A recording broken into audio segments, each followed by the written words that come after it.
Hi, everybody. Welcome back. I'm John, the 4-row farmer. This is my wife, Sarah, Mrs. 4-row, and we are currently kind of in a build series that we've been doing on finishing out our chicken coop for some young chicks that we recently purchased from Baumgars. Total, we'll have how many? A million. That's a lot of birds, but we're not gonna. But really, I have to tell you. So last video, I think it was, I mentioned that I had one more trip to make to get my final chicks for this year, and it was going to be one that lays blue eggs and one that lays like a green olive, possibly speckled egg. So I was super excited about it, and common sense told me that maybe I didn't need to get them all in one year and I could just wait. And I am pleased to announce that I waited. So, congrats to her. Her collage of colors is not complete yet. That will probably happen next year, but that way we don't have all these ladies timing out in the same year. So, not that it happens exactly, but they'll start drying up, I guess. Whatever you want to call it. Anyway, we are finishing the door today. That's what we've got set up here. The lumber back there is wood that we randomly scrounged because I thought I had a bunch of 2x4s sitting over here in the shed, but then we ended up using those on a prior project on the chicken coop to build For their run. yeah, to cover their run so hawks and stuff didn't have aerial attacks Very violent. and things like that. So we're kind of shading them. So that's where that lumber went. I forgot about that. So we ended up scrounging some 1x4s out of a shipping container that we have, not scrounging it out like they were in there, and we did. Right. We So got the them from another doors- project. The doors won't match, which doesn't really matter. They're both going to be doors. They're both going to be secure. They just won't match, and Exactly, that's fine. right. That's fine. So guys, I use a cheater tape measure, in all honesty. Yeah, I mean, Hart is probably not the best brand for tape measures, but if you look here, it gives me all the little thingies and doodaddies after the 2 or the Thingies 3. and doodaddies. Well, I've never been good at those. There's a guy that I know that's like, we call him Mr. 32nd because he can like tell you all those little things. I just tell you it's like one thingy past a half, or one thing less than a half, or 2 thingies past a quarter. And he can tell you what all that stuff is. I just buy a cheater tape measure so it looks like I know what I'm doing, but that's not really, that's why I switched back to this one, because that one over there doesn't have the thingies and doodads, and so I don't know what those marks mean, and so this is my, my cheater. So I'm gonna go to 68 1/4, which isn't that hard because it's a pretty straight measurement, but we are gonna go to 68 1/4, right there. You wanna mark one, Mrs. 4-row? Mark one what? Mark one of these at 68 1/4. Yeah. And bring it this Right way. And then here's a pencil. I'll grab my other pencil. Look, it's actually closer to you. Okay. So we're gonna go over here to 68 1/4. All right, gonna go cut these boards.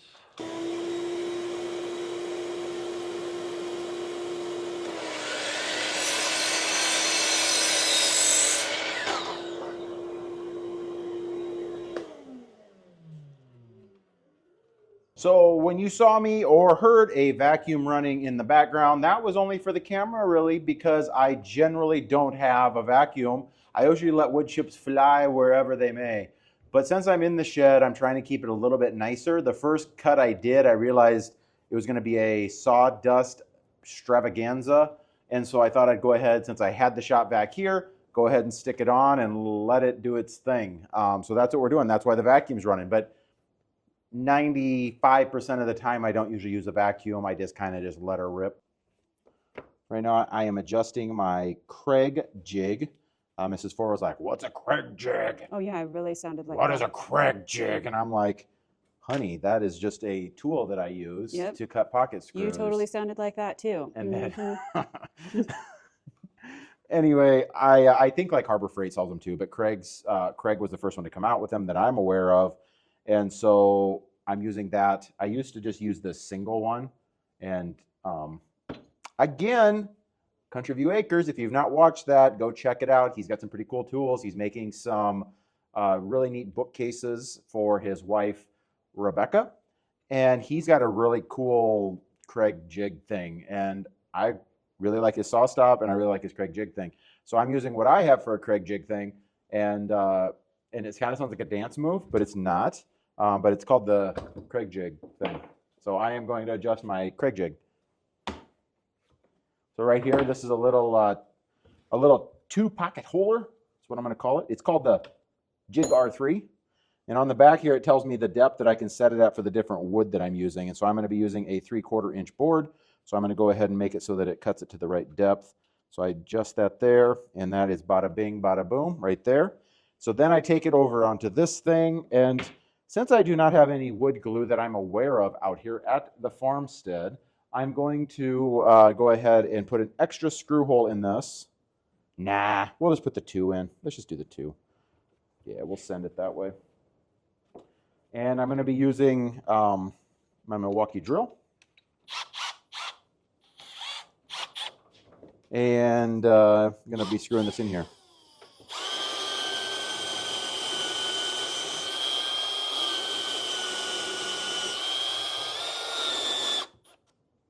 I need more speed.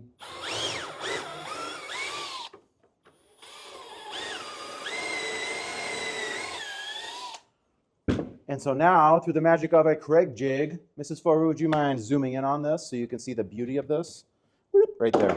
So see those 2 little pocket holes that it does? What it ends up doing then, it feels like I'm giving an infomercial right now at the state fair or something like that, but these screws will go down in here and hide that. I don't need to cover that, but they do make little plug kits for that, but I don't need to cover that. But that is how you, a lot of joinery that you'll find in, if like people are making furniture, they use the Craig bits because it ends up making a very tight joint. So if I put some glue on that, it would be very tight. I don't have the glue, so we're going to fix it half correct. That's what we're on to again right now. That's the way we roll here. All right, there is a little public service announcement that I'm going to give you. I'm not a professional woodworker by any means. There's some amazing people out there on the internet that YouTube that are really good at making wood. I'm more of a wood butcher, and so we will cover what I did and what I learned, and I should have done on this last board, but I did not. I don't have a piece here. Oh, right here. Never mind, I do.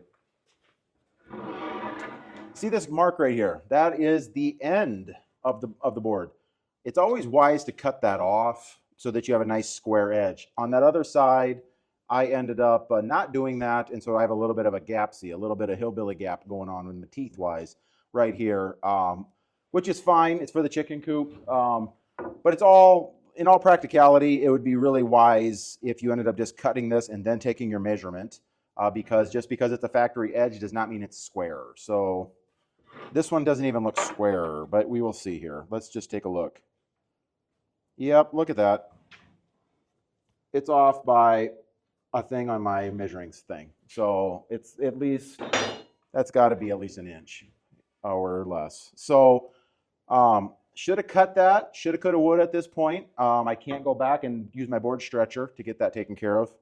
So we are now stuck with a willy-nilly board on the end, which the Craig screw will suck that baby down.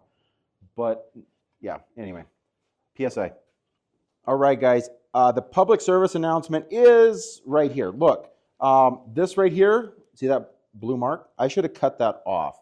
So if you see here, there's a little bit of a gap there and a little bit of a gap there. Tight as can be right here in the middle. If I would have squared that off, it would have looked like this down at this end. Now follow me. Don't get sick. Sorry, look at my finger. Look at my finger. Focus on my finger. This is an end that was cut. And if you look there, that baby is tight as can be. Now, it would have been beautiful to have a little bit of glue oozing out of that, but I didn't have any, so that's probably going to be a weak spot at some point. But if I would have had glue with the Craig screws, that would have popped in there perfectly. If you look right there, measurements, that's what you always got to do. Your body is a notepad, so go ahead and draw on that. Like I said, with the cut, hold on, my microphone's tailing me. Without the cut. PSA, cut off the factory end. All right, so now we are going to go ahead and check square on the door. That I'm going to start right over here in this corner, right here. First order of business, use the tape measure with all the marks marked. So we are down to that, and it is 83 1/4. And let's check this side, Mrs. Foro. We are going to be at 83 1/4. We are square. We're going to go like this.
So what I've got is I got these staples that were used on when we had 2x4 material.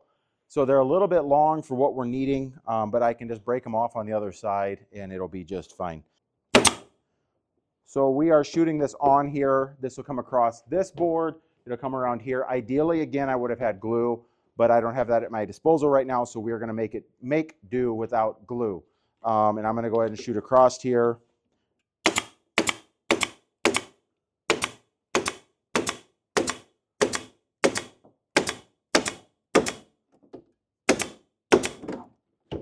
Maybe a little bit of overkill. Like I said, all of those did shoot through, which is fine. I will go ahead and just kind of bend those over on the back side to give them that little bit of extra grip. And we're going to go ahead and shoot along here.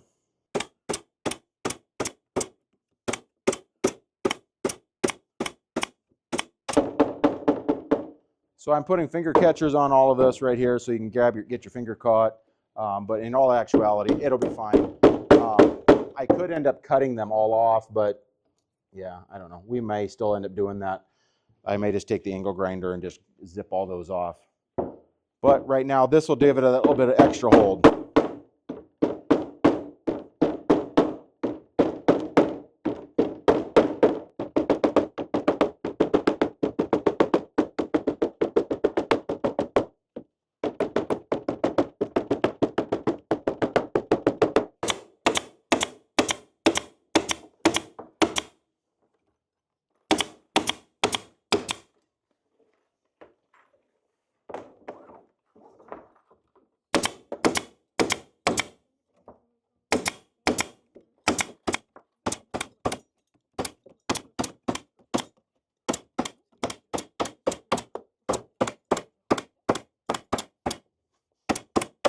So I'm putting blocking in so when we put the loo on, there's something to nail to. Otherwise, where this stud ended up being, or this board ended up being, there's nothing to nail to.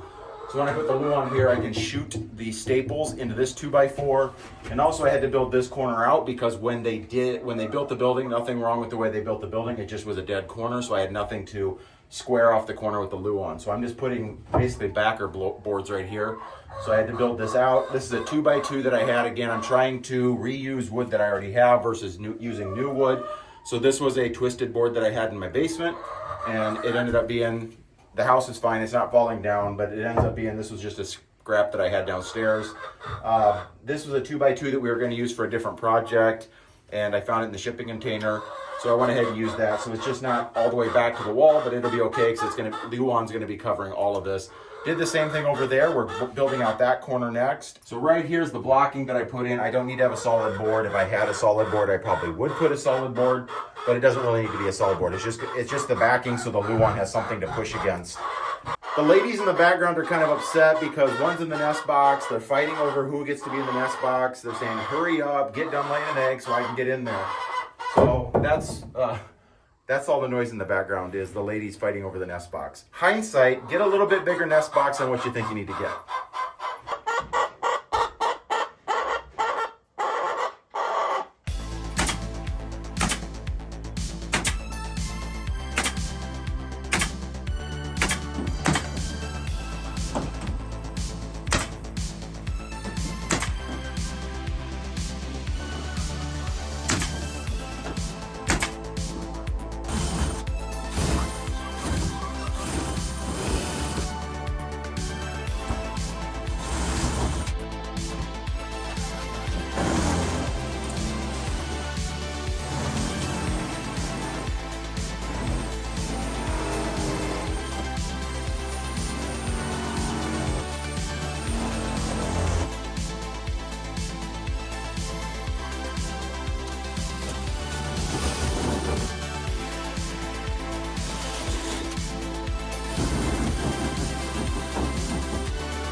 Okay, so we have an update on who has been doing this to the eggs.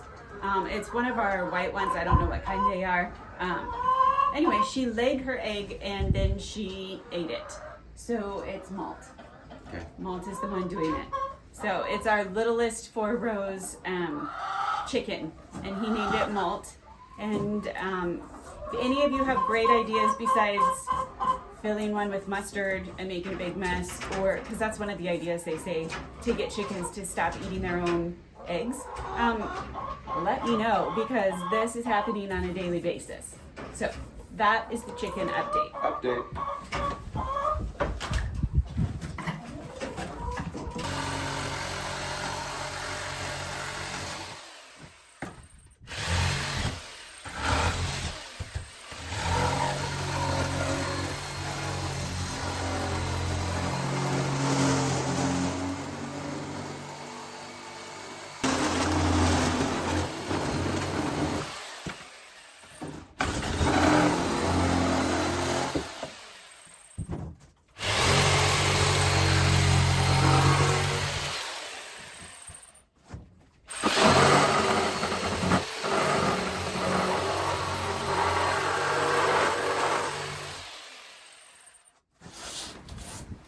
All right, so we've got the Luan on now, and now it's just a matter of trimming out where the seams are, where there's a couple gaps, things like that, just to kind of finish out the prettiness, I guess, is what we'd be looking at. I need to trim around the window here, and I was using my reciprocating saw, which go back and check part 2, where I thought I'd be a master craftsman with my reciprocating saw, and instead it just was a splinter's dream. We still have that going on with this because I started using the reciprocating saw. Then I switched to my jigsaw, and that made all the difference in the world. So that did help. Cross-cutting this Luan, it does not like being cross-cut, but there'll be a piece of trim that goes along here, so that'll take care of all of that. That'll take care of all of this. And now we are just finishing up with, like I said, the chickens could come out here right now, but we are just gonna make final touches and prettiness and little touches that Mrs. Foro would like to see. So now I just gotta put the trim boards around the outside, and that should complete this window. And then we've got some other little pieces that we can do, but the thing is 100% ready for the chicks.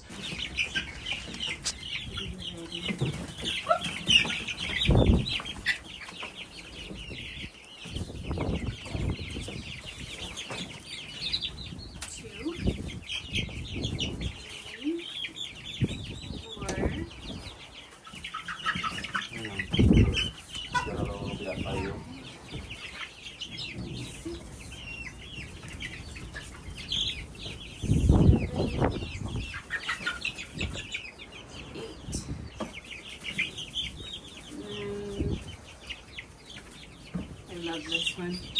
Look at her little face.